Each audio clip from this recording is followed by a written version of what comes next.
So I saw Megalopolis. I'm completely stuck with where to start or where to go with this. His eyes look sad. Never has a movie so bad been so like divisive, because after so many like spiraling thoughts while watching it and like the 24 hours after it, like I cannot lie to you, this movie is just like Madam Web levels of bad, right? And the only thing stopping me and feeling like I can't say that is because of all the great actors that are in this film and the fact that it's directed by Francis Ford Coppola. But then also on that same point, I've actually never seen a film directed by Francis Ford Coppola. Sorry, I've only logged about 6 movies on Letterboxd this year. Twisters was great. So why the debate in my mind? Surely this is just any other bad film directed by a guy I don't know. Watching this film really did feel like just a bigger multiversal event than Doctor Strange, because it was a bunch of actors plucked out of different universes and films, all in their own little movie. And I only really enjoyed the movie Adam Driver was in. Every other little movie that was going on in this movie, I don't know.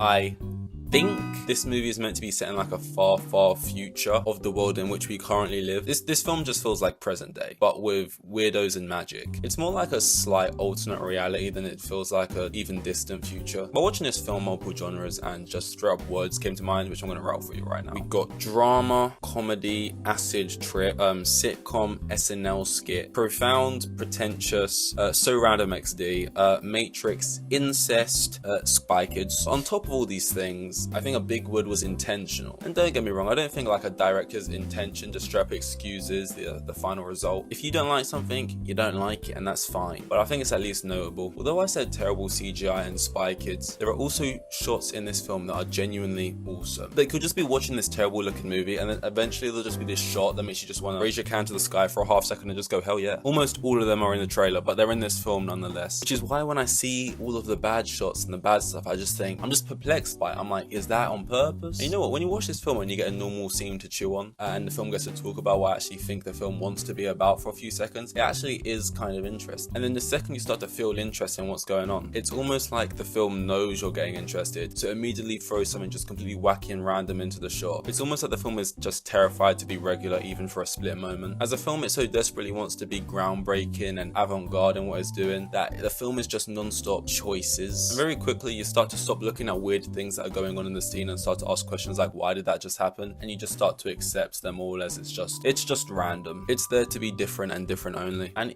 even if that isn't the case, this film puts you in that place where you want to just kind of put down the magnifying glass, lean back in your chair and just relax and go, I'm taking everything at face value. Please do not ask me to explain this film any more than what you can already extract from just like the trailer or Wikipedia, because I don't know. I do not know any details. I barely know any of the characters' names other than Caesar. I don't know Shia LaBeouf still. I don't know. I don't know what the pickaxe does. And I don't know what the pickaxe does. When you watch the Megalopolis trailer, you get the feeling of, wow, this actually looks pretty cool, but I have no idea what's going on and what's going to happen. And often when you watch a trailer like that, that's usually a good trailer. It doesn't give too much away, but you get to see some cool shots that hopefully, with context, make sense. But shots from the trailer of Megalopolis appear in these films with as little context as they did in those trailers. They just show up, and then they're gone as quick as they were when you first saw them. It is kind of just baffling. This film's trying to do something, I guess, but like, you watch the trailer, you see Adam Driver, it's the poster, it's the pickaxe thing, and it is literally a half a second it's on the screen. You see it, you never hear from it again. I don't know if it's a tool, if it does something. It's just a shot that appears, you know, and that's just so many things in this movie. And I'm sure someone could sit me down. I'm sure Francis himself could sit me down and explain all of these things to me. I'm not necessarily just straight up calling these things out or calling them straight up failings, because like I said, I guess they technically could all be explained. I'm just talking about my experience watching this film at 5 p.m. with a cinema screen to myself. So if you have all the answers, that's great, but I just feel like I had a very particular experience that I think a lot of people would probably relate to. In an empty cinema screen, audibly going, what the hell? What the actual hell though? Of being constantly shown the most random things, one after another, where it's the actors in the foreground, extras in the background, people doing weird little vocal things or body movements or shots and Dutch angles, and just why? Just, is there a reason other than just to make you think there should be, or question it or leave you confused, just so you can miss a bit of dialogue later on because you're thinking about that thing that just happened, and then you're trying to think about this thing, and all of a sudden you miss the next thing because you're currently thinking about the second thing because you're distracted because you're thinking about the first thing. It's impossible to keep up with. Like, it's not confusing like Dune. It's not big exposition dumps or hard names to remember or difficult pieces of dialogue. It is more like looking into like a bowl of alphabet soup and then being told to consume it all within 30 seconds and then being told to read out what the soup was spelling as it's inside your stomach. Yeah.